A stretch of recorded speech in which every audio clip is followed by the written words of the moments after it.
when we capture that on QEEG measurements, and we're measuring between 19 and 35 different compartments in the brain, you see this very, very dramatic elevation in gamma brainwave patterns. Hello and welcome to the Pacific Channel. I'm Steve Doherty. One of the things that Dr. Joe Dispenza teaches, and most law of attraction teachers teach, is that you attract whatever you think about, whether you want it or not. That explains why there are so many problems in the world today. For example, the more people shout no to war, the idea is the more the universe hears yes to war. And this is why Mother Teresa always said that she would never march against war, but she would march for peace. And this is why the more people that shout no to drugs, for example, the more drug problems are created. I know it sounds a little crazy, but that's the teaching. You get what you think about, whether you want it or not. Knowing that's how it works, in this audio, a lady asks Dr. Joe a compelling question. She explains that she recently got a job doing cancer research, but she worries that she might attract cancer since she is so focused on it in her job. Dr. Joe gives an excellent answer, which you will hear in a moment. Then in this same audio clip, another person asks Dr. Joe about autism and asks if he is doing any research on it. Let's listen to Dr. Joe answer these questions, and then I'll discuss it further with you when he's done. And hi, everyone. This question comes from Lily. Hi, Dr. Joe. I recently started a job in cancer research. I was very excited about it and the prospect of helping others and gaining knowledge. However, I've become worried that I will spend my days constantly thinking about the disease and that I will bring it into my life or that of my loved ones. As a scientist that spends his time understanding and studying disease, could you tell me, is it possible to study these diseases and not get sick or bring illness into your life? And if so, how should I approach this with my thoughts and practices? Thank you. Wow, what a unique and wonderful question to ask. First and foremost, thanks so much for doing cancer research. We really have to look at the disease in a much greater detail, and we're happy with what we're doing with some of the research we're doing. So please make sure you make an effort to reach out to us or talk to us when we start publishing our work. It's this kind of thing that is kind of characteristic to human beings, and we have this wonderful emotion called empathy. And empathy is what allows us to actually feel what another person is feeling. So when a person is feeling gratitude and they're expressing gratitude, and we've in some way contributed to their reason to feel grateful, we've given them something, the gratitude we receive is empathetic. We're sharing that person's experience. And when you do coherence healings in this work and you realize that you're part of somebody's change in their life, and you see them in an upgrade in their body, or they're walking out of their wheelchair or whatever, and you were part of that coherence healing, or our mother is talking about a change in her child, it's imperative for us to see that when we see that, we're actually feeling as much gratitude or more gratitude than that person. So we're naturally wired for empathy. The challenge and the problem comes when it has to do with people that we really love or that we care for, or we want to see do well in their lives, and they're faced with some disease or some challenge, and then we start feeling the emotions that that person is feeling in their own state of limitation. And without making or casting any judgment on that person, but if that person is not feeling well, it's very difficult for them to think greater than how they feel. And they stay stuck in a wheel there, in a pattern. And so in order for us to produce a change in that person's health, we have to be very conscious of our own thoughts and feelings. In other words, you can't heal that condition or help that person when you're feeling the way they're feeling. And it's feeling the way they're feeling when we empathize that causes us to begin to experience some of the things that they experience. It's not a very healthy thing to do. If you're going to heal that person, you have to go to a greater emotion or a greater energy, and that's the work. And that's why it's very difficult for people who have loved ones to help heal that person, because they can't get beyond the emotions and the attachment to the outcome long enough for them to help that person heal. So when we pull it off, we're successful, we've executed the divine. When we haven't, we're still on some level attached to our human self or our emotional self. And so when you're doing research, it's so important to remember and have a meaning and intention behind why you're doing that research. If you understand how cancer cells work, that's one thing. If you wonder if those cancer cells are doing that in your body, then that's a concern. You have to catch that thought and catch the feeling that's associated with it, the fear or whatever comes along with it. But if you have a meaning behind the research that you're doing, in other words, you're excited about a cure for cancer and you're genuinely interested in uncovering some mystery about the disease or condition, and you're looking from a different state, a different level of consciousness, your interest really is in discovering something. That's what research is about, and you're enthusiastic and you're inspired, and you understand the challenges that the cancer cell provokes for the human body. And it's more of a puzzle and a mystery, and you get up every day with the excitement of understanding it. I think you would have a different experience than worrying about if you could possibly get it. Now, that doesn't mean that a person who doesn't worry about cancer shouldn't get cancer. No, there's a lot of other factors that's involved in what starts cancer from spreading in the body. But let's just say, though, that the person who has the right attitude in doing research and stays above it, stays above the empathy that goes along with some of the effects that the disease has on the human body, I think it would be of great service. So it's no different than anything else. We have to constantly stay aware of how we're thinking and how we're feeling. And people who tend to be empathetic tend to feel what other people are feeling. So let's use it for our benefit in the proper ways. And let's overcome those emotions that are associated with our human selves so that we can measure really some of the effects of a change a person can have when they change the way they think and feel. So thank you for your research, and I think it's great that you asked the question. I am actually here in Nashville. I actually live here. So we are really excited to have you here for the event. I have worked with children with autism for over 24 years. I'm a behavior analyst. And I was really interested in the research on the brain waves that you were doing in Cancun. And I was wondering if you knew of any research or doing any research on brainwaves in kids with autism, because I had a moment in Cancun where I was like shaking and all the energy was coming through my body, and it kind of triggered in me at the thought that, oh my goodness, this is what happens to kids with autism when they're doing what we call stimming or self-stimulatory behavior. So I was just curious if there was any plans to do research on that, because it'd be really interesting to see what their brainwaves are doing. Yeah, so thanks, Brooke, for the question, and thanks for the work that you do.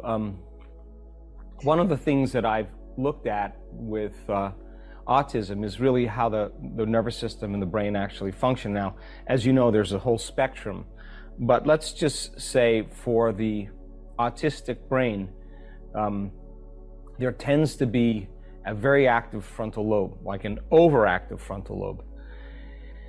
And if you read any of my work, the frontal lobe is like a volume control. Like if you're really paying attention and you don't want to be distracted by anything else but what you're present with, the frontal lobe actually has to act like a volume control, and lower the volume in the circuits in the brain that really have you become aware that you're local in space and time. So that's what allows us to make thought more real than anything else. And so it dampens down the sensory circuits where we feel our body, dampens down the circuits that produce the mind of motor function, of movement, our sense of self and non-self in space and time, quiets down all the sensory circuits as well, and they start to diminish. And of course, we move into that alpha, or that creative state. Well, that's how we actually learn. That's how we pay attention. That's how we create. There's so many important elements with executive function. Now, just imagine turning that way up, like turning it up, that you become so over-focused on something single-mindedly that you have no sense of your outer world, or you're diminishing your sensory information from your outer world. And some autistic brains, you see kind of this very active forebrain, so active that they can pay attention to something for extended periods of time, or there's a disruption in the environment that causes them to not be able to do that. And of course, there's outbursts and everything else that go along with it. Now, when people in this work have one of those brainstorms, one of those moments, so an awakening or a connection, whatever you want to call that,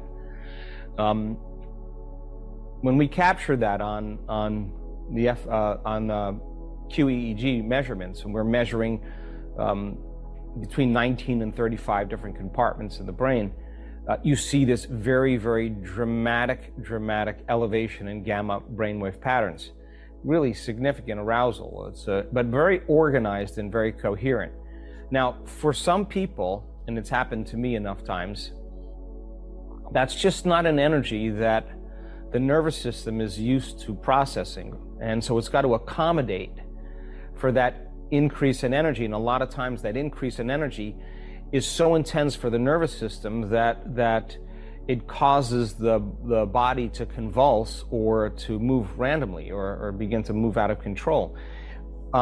That's an enormous amount of energy that the nervous system has to process. And sometimes there's that kind of rush of energy, and we see not all the time, but a lot of times there's a pause, like there's a relaxation of the quiescence of the circuitry, then it goes back up again, or it builds to a greater frequency. So we see that sometimes as well. Now, when that occurs, there's some kind of, the autonomic nervous system somehow is connecting more richly to energy and frequency, and frequency carries information. So energy is informing matter on that level, and the person's feeling it in every single cell of their body, because your autonomic nervous system is connected to every system, cardiovascular, immune, digestive, every system, every organ, every tissue, every cell is touched by the autonomic nervous system. So imagine now it regulating to such order that that the cells are getting more energy. That's basically what's happening. That, and the more coherent the frequency in the nervous system, the more coherent the signal or the information to the cell. And many people have that experience, and in a matter of moments they have an upgrade. Now, that doesn't happen every single time, an upgrade physically, but a lot of times there's this kind of convulsing that goes on in the body, or a loss of consciousness, because that's an enormous amount of energy that's going to the limbic brain, not to the thinking neocortex. And so a person moves into this kind of altered state, and we should never be afraid of that. And a lot of people have it in sometimes inappropriate moments. It's happened to me as well. Now, I don't know if the autistic child is having that kind of outburst or that loss of order from their connection to energy. We haven't studied that. But I would say that some spectrums of autism are genius. They're obviously accessing information. So do we want to do studies? Phúc đâu cần chỉ cho cút bắt đâu. Nhớ đến cái lúc còn gió sương vơi đầy, nhớ hình bóng người nào đó vương nơi này. Trong vài khoảnh khắc mong có được đôi tay ấy cổ lau đi bờ mi khi nào thường hơi cay. Xa một người và bước qua cuộc đời, không phải xa đi vĩnh viễn mà chúng ta chỉ tạm chịu lấy đau. Kiếp này mau cùng đợi nhau, kiếp ngày sau đừng về nơi hoàng tuyển đã có hoa bỉ ngạn.